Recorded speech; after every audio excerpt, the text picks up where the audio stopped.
Hello, my name is Caleb Jacob. I am a student at the University of Wisconsin-Stevens Point. I am a history and social studies education major, and this is my 11th grade history lesson plan for presidential assassinations. Throughout this presentation, I will be mentioning different historical sites that presidents were assassinated in. Scan the QR code to view an interactive map of the locations I am discussing with some pictures and extra information. The first assassination in chronological order is the assassination of President Abraham Lincoln.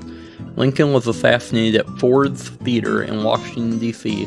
on April 15, 1865. Lincoln was shot in the back of the head by John Wilkes Booth, a fairly well-known actor at the time who killed Lincoln to avenge the Confederacy's defeat in the American Civil War.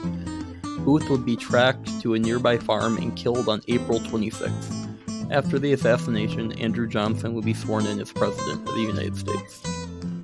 The theater is preserved today as a National Historic Site and is a popular tourist attraction in Washington, D.C. The next assassination in chronological order is the assassination of President James A. Garfield in 1881. Garfield was shot by Charles J. Guiteau at the Baltimore and Potomac Railroad Station in Washington, D.C. Guiteau was a mentally unstable man who felt that he was owed a job in government, specifically a consulship in Paris or Vienna. This was because Guiteau wrote a speech in favor of President Garfield when he was still campaigning, and felt that his speech helped Garfield win his election. In reality, the speech Guiteau wrote was heard by few people. It is widely believed today that Garfield likely would have survived the assassination if it weren't for his doctors trying to remove the bullet using unsanitary tools and their bare hands. The Baltimore and Potomac Railroad Station no longer exists, and the land it used to rest on has since been turned into an art gallery. The third assassination I will discuss is the assassination of President William McKinley in 1901.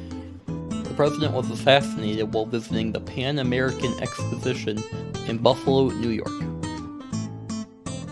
McKinley was killed by an anarchist named Leon Czolgosz. McKinley was just one of many prominent leaders assassinated in this era by anarchists.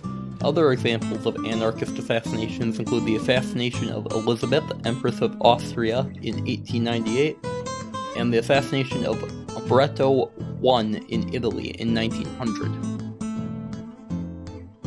The building that the assassination took place at was demolished after the Pan American Exposition was over, and a marker still exists at the site today. The most recent presidential assassination, which has also been the last, is John F. Kennedy. Kennedy was killed while riding in a presidential motorcade through Dallas, Texas, in November of 1963. If the official narrative is to be believed, Kennedy was shot and killed by Lee Harvey Oswald, who set up a sniper position in the nearby Texas School Book Depository that looked over the plaza the motorcade was passing. After the shooting, Oswald killed a Dallas police officer before being apprehended at a local movie theater. Oswald wouldn't live very long, however, as he was shot and killed by Jack Ruby, a local nightclub owner, just 2 days after the assassination of Kennedy.